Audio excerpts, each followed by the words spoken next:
हाँ जी। मेरे प्रभु जी, सभी को मेरा नमस्ते प्रणाम। तो किसी का कोई प्रश्न है तो बताइए। प्रणाम प्रभु जी।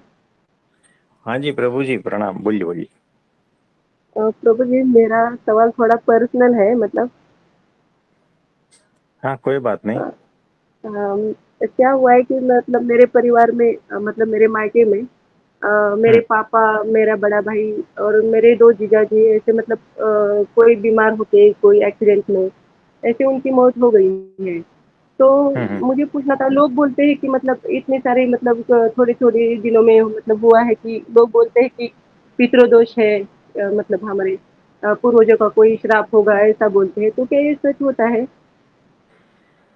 देखो कैसा है कि माया वाले जो जीव है ना, जो भगवान की भक्ति नहीं कर रहे हैं, जिसको भगवान में श्रद्धा नहीं है, भगवान में निष्ठा नहीं है और भगवान की उपासना नहीं है, वैसे लोगों का जीवन जो है ना, कौन चला रहा है पता है?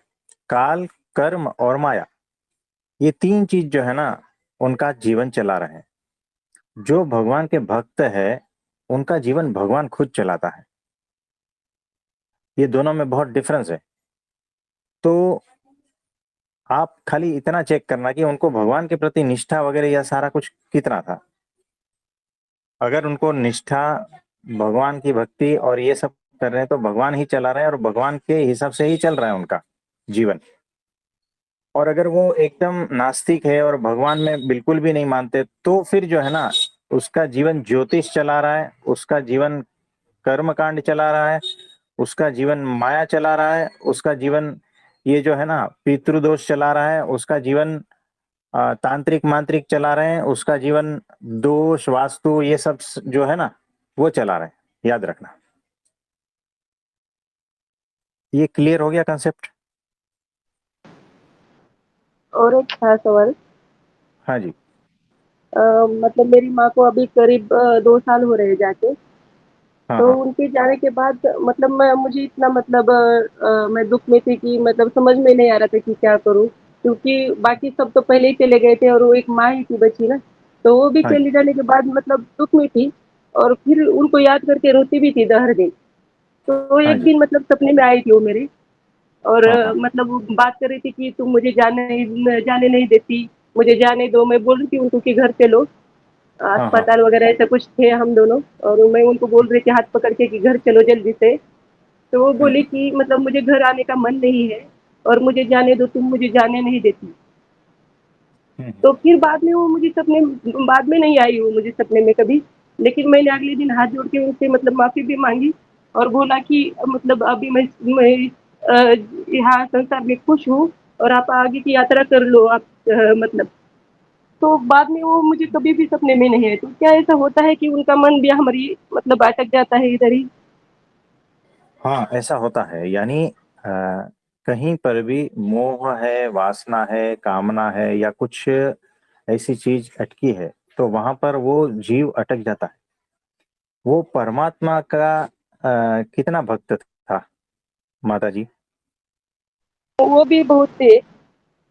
है ना? तो देखो कैसा है कि वो आपसे भी जुड़े थे, परमात्मा से जुड़े थे, है ना? तो ये दोनों के बीच में है ना, वो कंफ्यूजन में थे।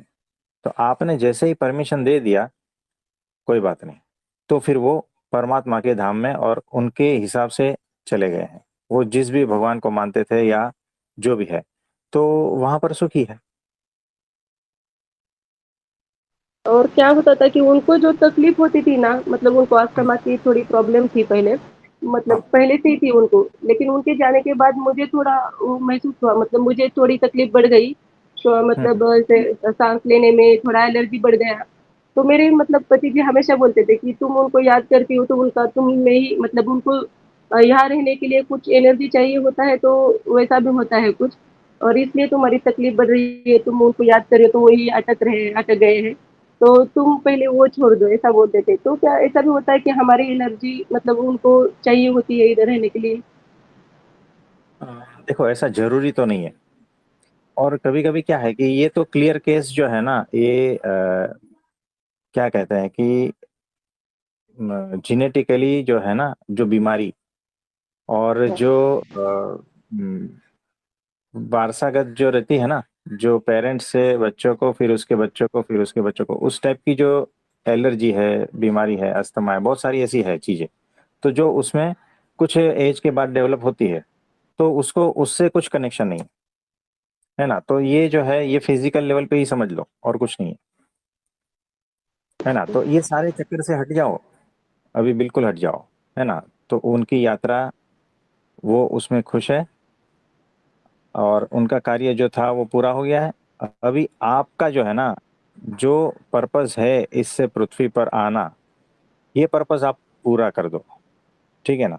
बाकी जी, सब चीज जो है ना छोड़ दो, बाकी सब भीतर से जो भी बोझ है ना सब हटा दो,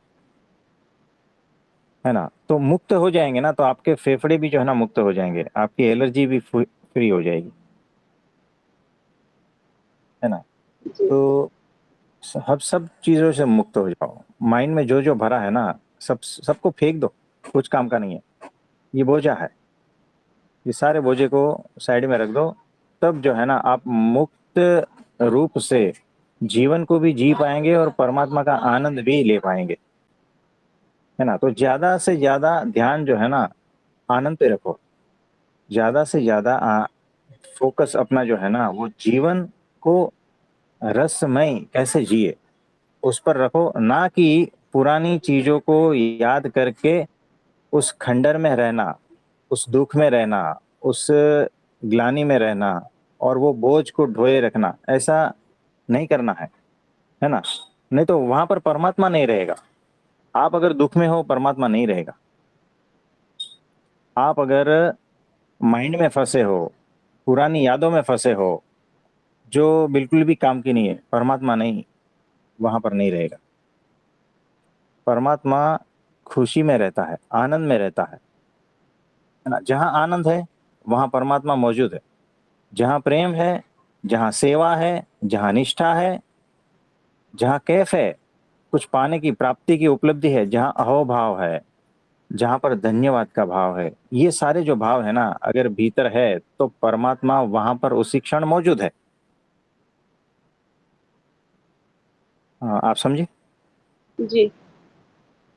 हाँ जी। और प्रभु आज ही जी। डिसीजन लेना, आज ही, आज के बाद जो है ना ये सारी पुरानी यादें फेंक दो, और जो जो भरा जी, है दिमाग में सारा कुछ हटा दो। आनंद में रहो, मौज में रहो। जहाँ मौज है वहीं परमात्मा की खोज है।